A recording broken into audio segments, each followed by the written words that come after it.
Hey everyone, welcome to Founders 365 with me, Steven Haggerty. Today I'm joined by the founder and CEO of gigl, Mr. Dan Hudson. How are you today, Dan? I'm good, thank you, Stephen. Thanks so much for having me on a blustery, cold Saturday morning. Winter is Excited. here. It is, and Christmas is around the corner. Have you got your tree up yet? My flatmate actually put the tree up yesterday. She's very Christmas spirited. Were you anti it or were you pro?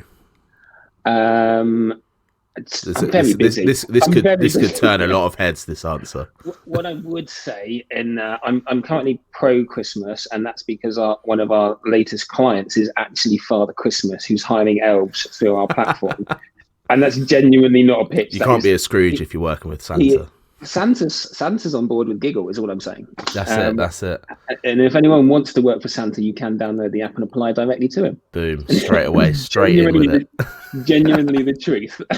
I love that. It's could you possibly get a better sort of partnership at Christmas than Santa? That's what we're saying. Yeah, Maybe no, maybe Coca-Cola because they are, the king of Christmas. they're on the honestly. Our head of sales will probably reach out to them in due course. Yeah, do it. I recommend it. But Dan, listen, thank you so much for being on the show. I appreciate your time for being here, and let's get the ball rolling and just get an understanding of what gigl is, what you guys do, what problem you solve, and then we can get into the story of who you are and how it became a reality, I guess.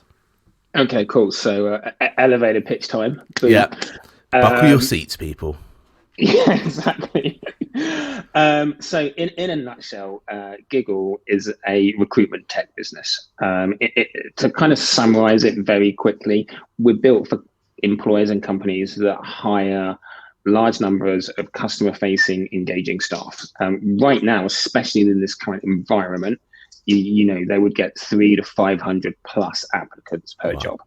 It's just a crazy number. It's great, but it's crazy. It's completely unmanageable. overwhelming. Yeah, as the recruiter, and I've sat in this seat, after 3 minutes, you go CV blind. So if you're unfortunate to be anyone past CV 10, you literally are going to have about 30 seconds of someone looking at your CV. So anyway, it's completely unmanageable. And what gigl is, gigl kind of cuts through that number to get these hiring managers and companies to straight to the circa 35% of people that are highly engaged, have the right skills, and definitely want to work for you. And in a nutshell, our technology basically saves up to 80% of your recruitment process. Nice. The big difference, what we do is we're video-based and mobile-first technology. So people always ask me, who's your big competition? And my big competition is something called a CV. That's it's crazy in this day and age when you get a job on a CV. It's short for curriculum vitae. It's Yeah, even Latin, and so we're trying to kill the CV in a nutshell. love it. Do you have a T-shirt that says "I want to kill the CV"? I don't, but I'm instantly thinking I'm going to talk to our head of marketing, and there's some That's our salespeople. Our salespeople want to do frisbees because they're fast, they're friendly, and they're fun, and that's what gigl is. So maybe like we could do something on that and the yeah. frisbees. I'm not sure. You have to. Um, I'm now expecting a merch package with "We're killing the it, CV." Trust me, it's in the post. I There we love a go. mug. I love a mug. So I'll go for like branded mugs for Yeah, me for sure. there's nothing beats a good branded mug. Maybe a great branded pen, but I think you don't throw a mug away. It's like a this is puppy. true. It's for life, not just for Christmas. You should. I mean, that's where people just have cupboards full of crappy mugs. That's how we Yeah, get into this situation, Dan. but then they don't throw them away. This And is true. then This is true. so Anyway, anyway, so that's what gigl is. We're basically a video tech platform for perfect. hiring quickly and cutting through to the people who you want to hire. Amazing. And I mean, you gave a little bit of a preview, but what was going on in your world when you came up with this idea? Because was it sort of you were just on the train and you thought, oh, actually, I'm fed up of seeing CVs, or like what happened? What was that moment that you thought, I'm going to change this? I'm going to do something about it? Um, I was out running. Is the answer? I do all my thinking either running or in the shower. Um, it wasn't necessarily an epiphany moment, but the reality is I've worked in recruitment for 15, 16 years. Firstly in agency, then exec search, and then the last 5 years I went in-house, went to a US bank. And when I left, I was global head of recruitment for the bank. Mm-hmm.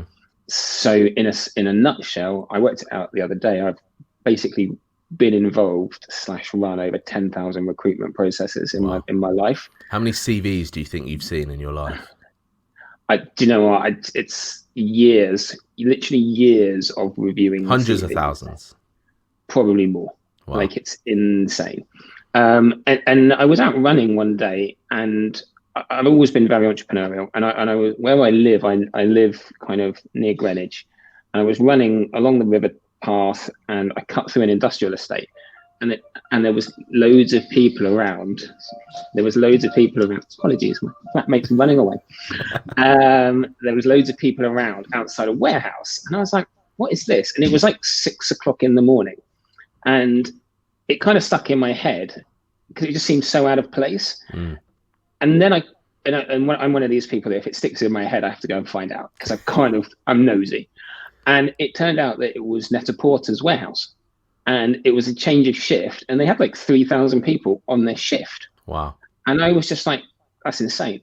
And don't tell me they're looking at all those CVs, and it just seems so crazy that it's such an inefficient process when you take it to that level. Yeah. That I was like, this has to change. And at the same time, when it comes to recruitment, I'm very much like a subject matter expert. I said 15, 16 years experience in the space. So it's not like it wasn't an epiphany moment. It's a lot of education and a lot of thought that have gone into it previously. And that's kind of where the whole concept and the idea of gigl came from in the first place. What was the first step for you then? You saw that the 3,000 people changed. That made you go, wait a minute, how are they doing that on a logistical basis, I guess, at the first port of call? So for you, when you thought about that and you said, okay, so that must be a problem, what was your first port of call to get to where you are now, where obviously it's video focused, mobile focused? Was that an easy pathway to get to, or did you first actually go down perhaps the more traditional route, which a lot of people do when they try and reinvent the wheel? They actually try and do the same thing. Let's talk about something called AI, which no one actually uses, but let's pretend that we have it. Exactly. And we'll put it into an app, etc. No, look, as I said, I know the recruitment process so well, and it was very much like, I cannot believe they're going to look through that many CVs, and then they're going to do telephone screens, and then they're going to do face-to-face. And this isn't just necessarily for that warehouse or Net-a-Porter place. This is across. It was kind of the eye-opener, and then suddenly everywhere you look, every company hires thousands and thousands of people, and it's like every company is based upon product, mm-hmm. product or service, place, i.e., is it a warehouse, is it a factory, is it a shop, and people. And in my head, I was like, technology is changing the other two, and yet people still get hired on a curriculum vitae. And I'm like, this is mental. And at the same time, actually being in the bank, doing international hires all the time. Like, I had members of my team in Asia, in the US. So I was so used to doing video interviews and face-to-face, and I was just like, this has to amalgamate. This has to be better. I can't believe that, you do a CV screen, a telephone interview, and a face-to-face before you get put through to a final round interview. And I was like, we have to change this. And I sat on my own in my flat for like a weekend brainstorming. And then I kind of got 2 or 3 mates together who kind of knew the space and knew me really well. And I basically like vomited information on them, and they were like, okay, let's break this all down. And that's kind of how gigl was built. And it's evolved. I love when you look back and you see like your original branding and your original concepts, and you're like, what the fuck was I thinking? And at that time, you're like, this is the coolest thing I've ever done. Let's trademark that. Don't tell anyone. So,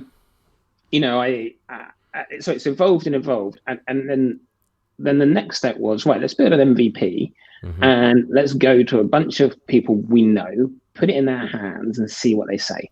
And that's exactly what we did. Love and just before we started and we were catching up, I was out this morning cycling with someone who's just come on board to invest. She was also the very first employer to use us. She hired the very first candidate through gigl. Since then, she's then sold her business and she's going to invest, which is like epic as far as I'm concerned. What a lovely little story as well for her to come on board, but also for you to know that she just buys into the concept completely, obviously. Yeah, and like I'm not going to pretend it wasn't an easy sell. It was hard, like explaining it to her. Yeah. And because at that time it's like, I want to do this, and she's like, what? And then when I showed her, like, now our technology sells itself. When we get in front of someone and we just show them what we do and how we do it, they're like, that's insane. Yeah. Like, that's literally, why would we ever go back to recruitment? So what's the most challenging part then? Because it's a big task for you to, like we come back to that saying earlier, kill the CV. And we've got years and years of people doing the same thing, getting into that pattern of, I need a CV, I need to look at CVs. It's almost like written in stone. So what's the most challenging part for you when you come in and say, hey, I've developed a new way to do this? I think it's education, and it's like I wouldn't say people are resistant to change. It's just like, no, people are. What you said. People are categorically resistant to change.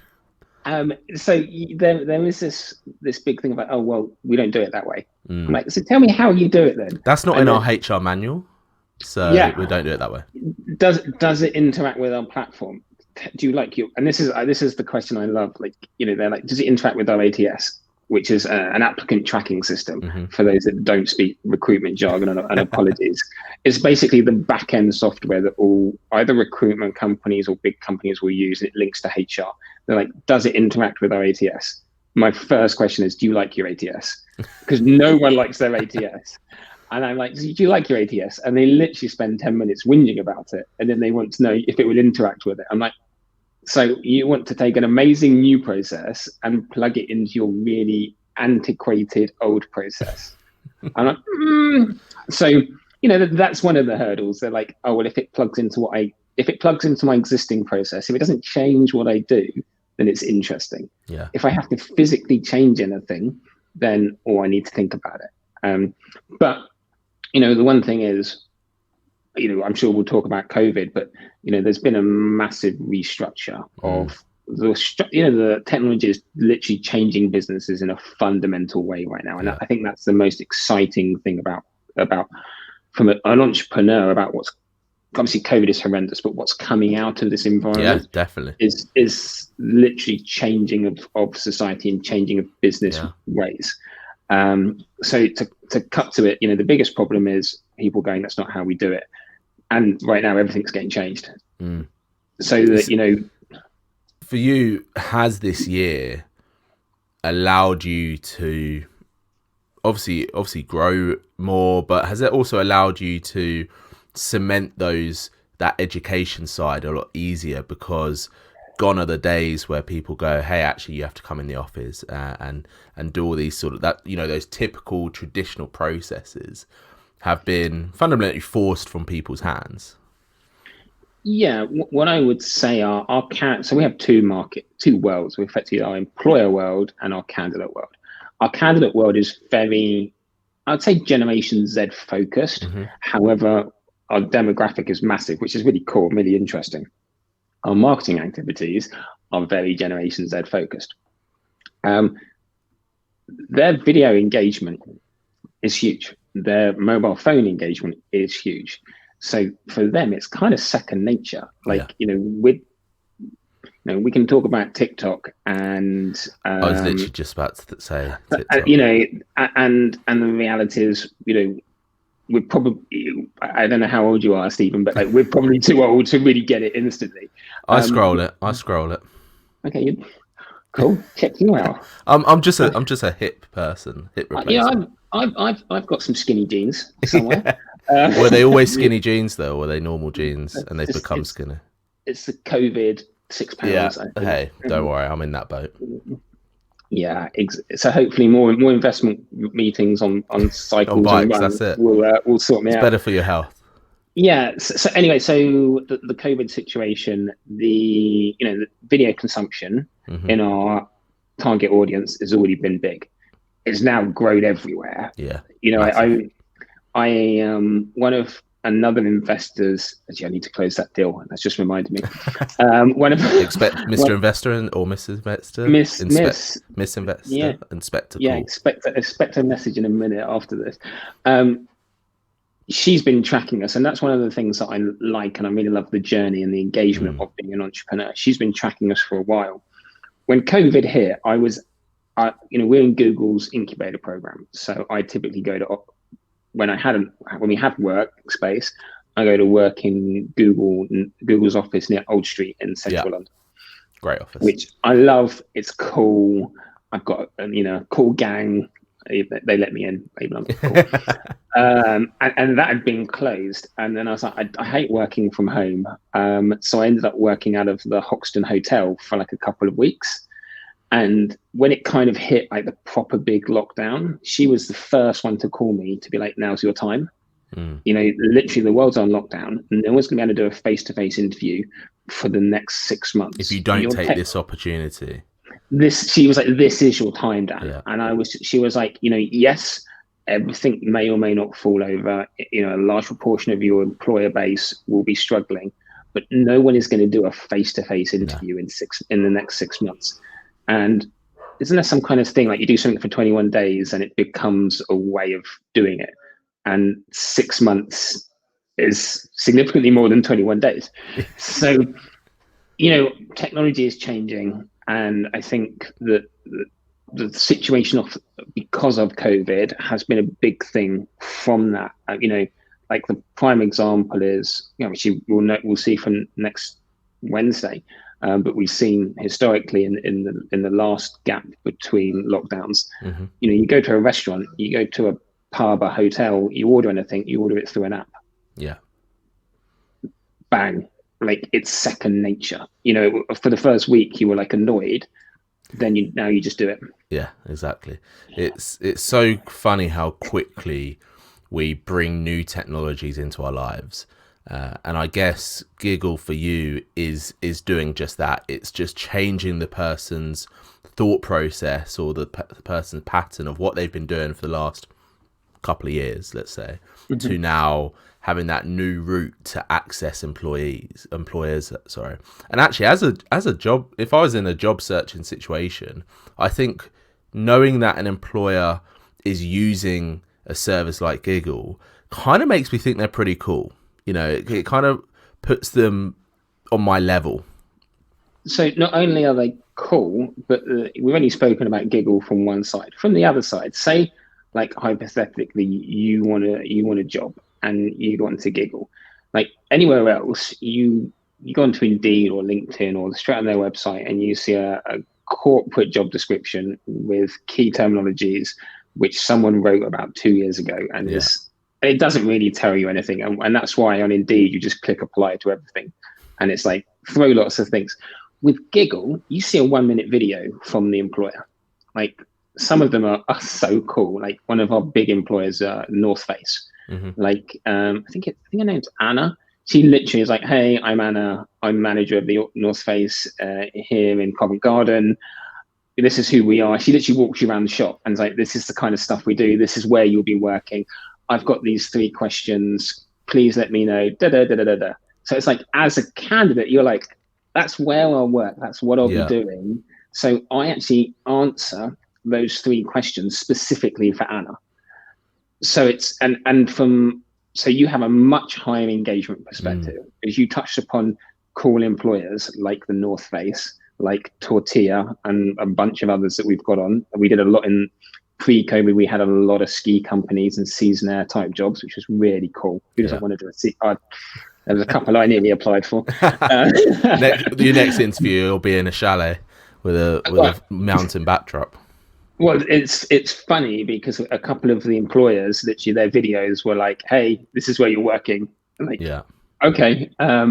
So yes, they're cool. Yes, the engagement is much higher because you don't see just a generic job description. You see a video of what you'll be doing, and then from your perspective, traditionally you would. And not people don't necessarily know this. You put your CV in, you're going to have about 3 seconds of someone looking at your CV. Yeah. They're looking for like keywords. So without gigl, you as a candidate have about 3 seconds if you're lucky. With gigl, I guarantee you a minute, because every employer, trust me, I track this. Every employer watches every video. So you can have 3 seconds of them looking for keywords, and if they don't see it in the top 2 paragraphs, it's on to the next one. Or I can give you 1 minute and you can really say, these are my skills, this is who I am, this is why I'm great for your job. So what we actually see is a really mega high conversion rate between applicants and jobs. And that data for you must just be so powerful for, bringing on new clients and just telling that story of the technicalities of why it works so well. Yeah. Yes. I think one of our big steps forward is really getting that into our messaging to employers even more so. If anyone's out there and looking for a job, we're looking for a head of marketing based in London. Drop me a line. They shouldn't drop you a line. Surely they should drop you a video. It will be up. We're working on the job description. Download the app. I'm helping you here, Dan. I'm helping you here. We trust me that we're finalizing the job description, so we want to be clear on what this job will be, and then there will be a video on the app, because and we hire everyone, literally everyone, even our tech interns come through the app. Yeah, I mean, if you're not using your own tech, I'd be very worried. Trust me, it's the best way to hire. That's why we use it. Exactly. There we go. You mentioned that obviously you're going through a funding round at the moment. Let's talk about that a little bit, because how are you approaching that? How are you making sure that you're bringing on those right investors? Because I feel like one of the mistakes that a lot of founders make when they go for raising money is they're just like, I just need money. And they don't think about that investor profile of who they want to bring on board. From what you've sort of given a few snippets, it sounds like you are really focused on bringing on that right person on board rather than just, let's raise some cash.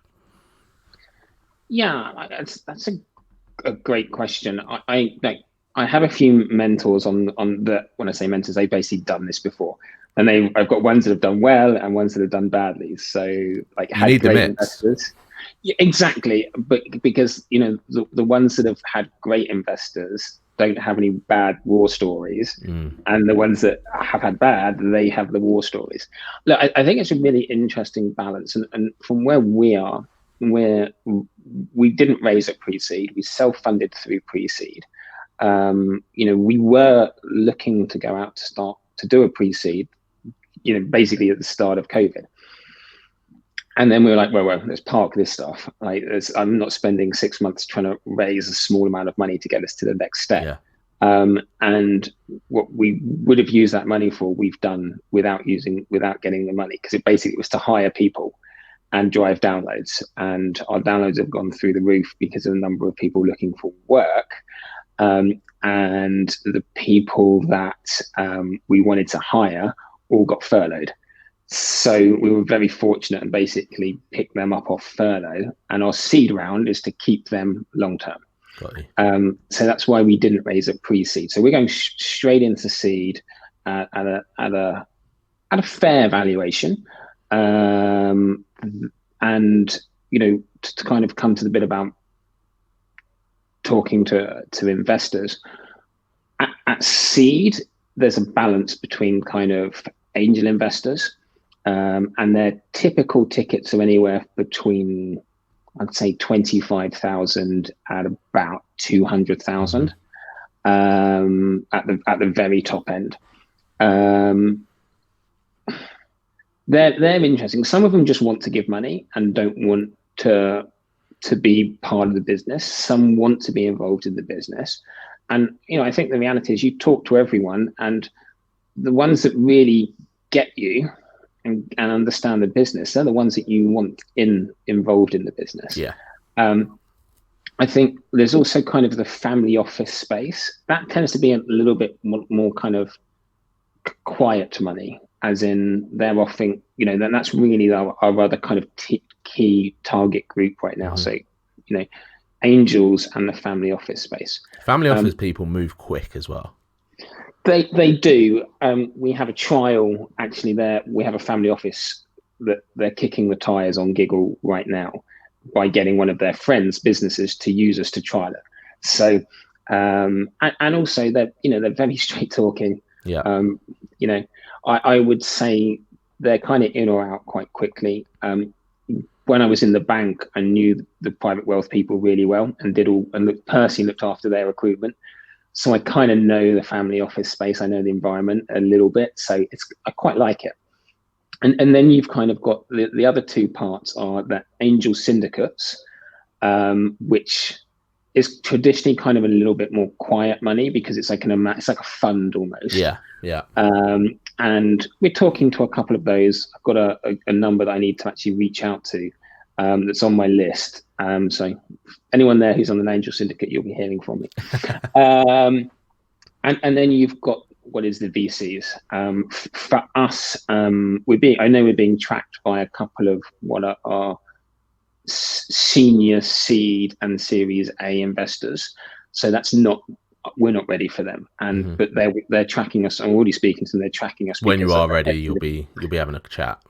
Their ticket size is like somewhere between 1 and 10 million. The reality is they work on a transaction. They need to put money to work in a certain way. Exactly. So the thing is, you'll blink and you'll be at that stage. 18 months. We have literally like our objective over the next 18 months is to 10x what we're doing. And I know that's like, oh, everyone says that, but we literally have but we literally have a clear plan of like, we need these number of people in sales. These are we've seen our growth. I know that we post a job and we get 260 downloads. Nice. So if we get 500 jobs, that's going to create 60,000 downloads. Yeah. Like you mentioned about mentorship and environment. What do you do to make sure that you are supported, that you are in the right frame of mind, that you have the support to make sure that you can focus on gigl even through the harder times that we all go through? I think so. I'm going to answer this in two parts because I've got business mentors and then I'm kind of class personal mentors as well. Yep. So I touched upon we're in Google's incubator, and also we've just done Barclays Eagle Labs, and I've got mentors from both of them. Seb, Bilal, hey, they're really great. They're really great sounding boards. I talk through all the problems of gigl, challenges, opportunities, etc., etc. And they're both from consulting backgrounds. They're both in technology. So, Bilal is like one of the senior guys on Google's go-to-market team. So, like everything I talk about, he's seen. Yeah. You were tapping into his knowledge. Oh, I love him. I literally love him. So I think from that perspective, it's epic. But that's very much business focused. So when a business side, I think I've got it nailed down. The slightly more challenging thing, and it's to be blunt, the personal part of being an entrepreneur. And I'm sure that lots of people may or may not be listening to this. It's like, it's fucking tough. Mm-hmm. Like, you do 15, 16, 17-hour days every day. It's Saturday and I'm doing this, and I've been with investors this morning, and like I've got to go back to a couple of investors after this. It never stops. So I have some close friends that know what I'm doing and are very helpful from that perspective at kind of taking me away and being like, hey, like I had a friend that literally rang me about a month ago and went, I've got a cottage booked in just outside Newquay. Nice. He was like, just drive down. My godson was with him as well. And he was like, come down, play for the week. You can like, we'll go on the beach. You can play with the dogs, play with your godson, go surfing. You need to have that break. Work. You need to just reset every now and then. Yeah, the truth is I was still working, but it was like I'd get up at like 4 or 5 o'clock in the morning, work until they got up, then go out with the dogs, then came back and we're doing like 3 or 4 hours in the afternoon. So the balance is the real challenge, and I think that the lockdown linked to that is even harder. You know, I live in a flat, so I live where I work and I work where I live. Yeah. And I think that's a very difficult thing. So, but I'm fortunate to have some close friends around me that kind of pull me away, and also a couple of, I would say, like personal mentors, like Jerome, who I've known for many years. Like he's just turned 50, but he was a senior guy in a bank. I'll let him know. I've got a present for him that it's in the post. He was an MD in a bank, senior guy. Has been there and done that. Traveled the world many times with business. Also very entrepreneurial. Also involved in family offices. So he's like a personal sounding board to me. So I think finding the balance between business and personal mentors is a challenge. Finding the balance of that work and life as well, especially when you're an entrepreneur, like you said, especially in your stage at the moment. You know, you're going through funding, you're going through growth.